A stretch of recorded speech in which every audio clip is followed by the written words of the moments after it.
Bem, nesse vídeo eu vou explicar a criação de códigos para a resolução de 3 problemas diferentes. O primeiro deles é o seguinte: faça um programa que fique lendo números do usuário até que ele digite 0. Quando isso ocorrer, mostre o valor da soma de todos os números lidos.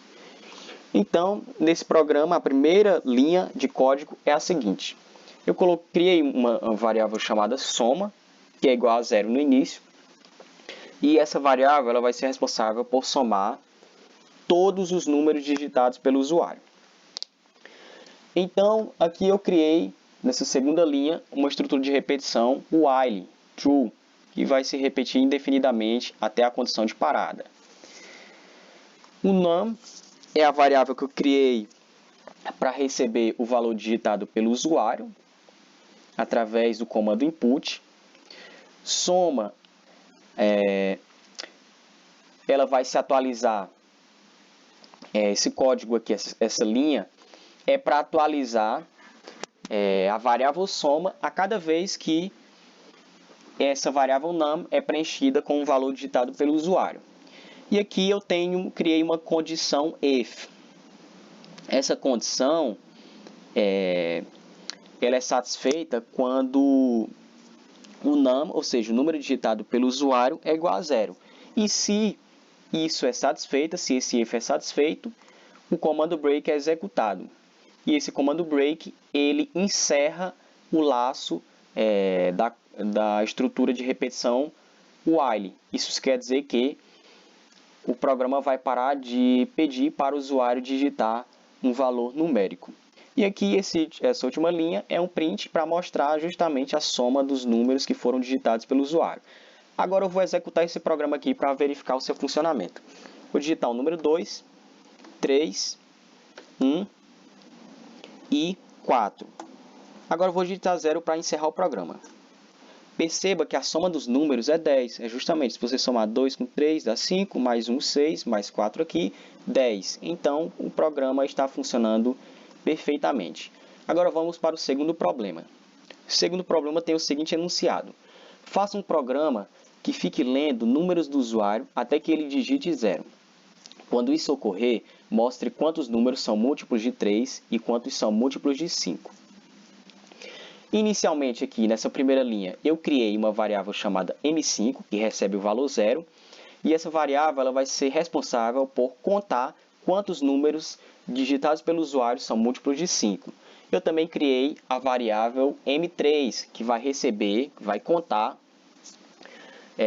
os valores digitados pelo usuário que são múltiplos de 3. Inicialmente, essa variável m3 ela é igual a 0. Então, nessa terceira linha aqui, eu criei uma estrutura de repetição while, novamente, que vai se repetir indefinidamente até a condição de parada. E aqui nessa linha, logo abaixo do while, eu criei uma variável chamada num, que vai vai pedir para o usuário digitar um número através do comando input. E aqui eu tenho a primeira condição, que vai verificar se o número digitado pelo usuário é igual a 0, o comando break é executado, ou seja, isso é o comando de parada. Se isso for satisfeito, se num é igual a 0, então o while deixa de ser executado e o programa vai parar de solicitar que o usuário digite um número. Esse segundo if aqui é para verificar se o número digitado pelo usuário é múltiplo de 5, e se isso ocorre, obviamente a divisão por 5 tem resto igual a 0. E se essa condição é satisfeita, o valor da variável m5 se soma a 1, porque é o contador dos múltiplos de 5. Nesse terceiro if, é a condição para verificar se o número digitado é múltiplo de 3. E se essa condição é satisfeita, o m3, a variável m3, que conta o número de múltiplos de 3, se soma a 1, porque foi identificado um novo múltiplo de 3. E aqui eu tenho, nessas últimas linhas, os prints que mostram os valores digitados pelo usuário que são múltiplos de 3 e os valores que são múltiplos de 5. Agora eu vou executar esse programa para ver o seu funcionamento. Digite um número, 2. Vou digitar 10 aqui, digitar 3, Vou digitar 6 e 5. Agora eu vou digitar 0 para o programa parar de pedir número.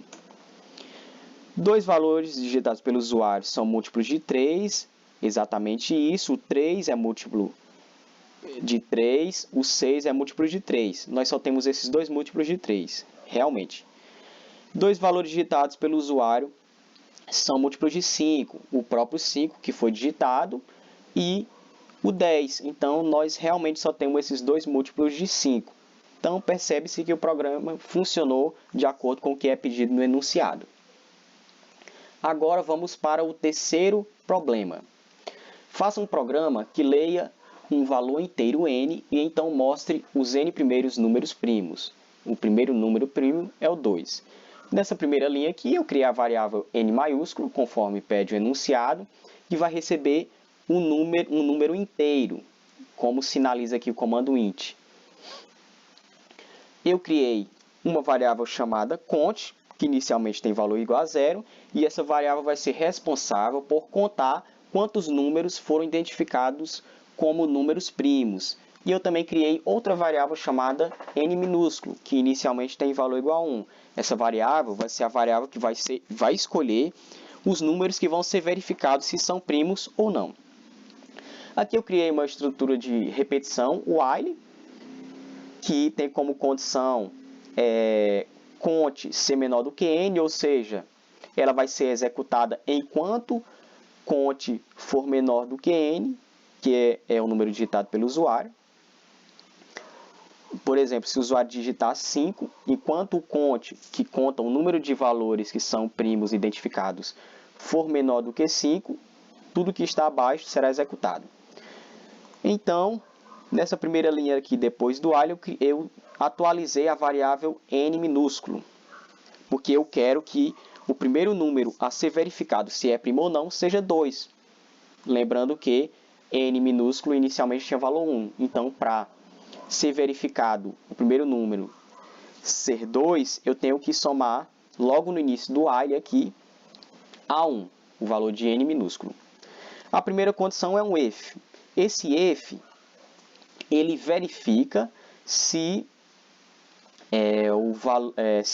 o número a ser verificado, se é primo ou não, é 2, 3, 5, 7 até 23, que são todos números primos. Então, se esse n for um número primo, esse cont aqui ele se soma a 1, por quê? Porque foi identificado um valor que é primo, porque todos esses números que estão aqui na condição igualados a n são justamente primos. E se isso acontecer, se essa condição for satisfeita, se for encontrado um número primo, de acordo com essa condição, é mostrado na tela o valor de n minúsculo, ou seja, o valor que está sendo verificado como primo. Essa segunda condição é um elif, que é um tipo de if que só é executado se o primeiro if não for satisfeito. Se o primeiro if não for satisfeito, segundo essa segunda condicional, e o resto das sucessivas divisões de n por números primos forem todos diferentes de 0, se todos esses restos dessas sucessivas divisões forem diferentes de 0, também o cont ele vai se somar a 1, ele vai ser atualizado. Por quê? Porque, de acordo com essa condição aqui, ela é satisfeita e o número ele pode ser considerado primo. Então, o cont ele é somado a 1, porque foi identificado um novo número primo. Então, se isso é satisfeito, se esse elif é satisfeito, também é mostrado na tela o valor do número n. Agora eu vou executar esse programa aqui para ver o seu funcionamento. Vou digitar aqui, imaginemos que eu queira ver os 10 primeiros números primos. O programa me mostrou aqui os 10 primeiros números primos e está correto. Agora imagine que eu queira ver os 50 primeiros números primos. O programa me mostrou também aqui os 50 primeiros números primos. Então perceba que o programa está funcionando perfeitamente como o enunciado pede.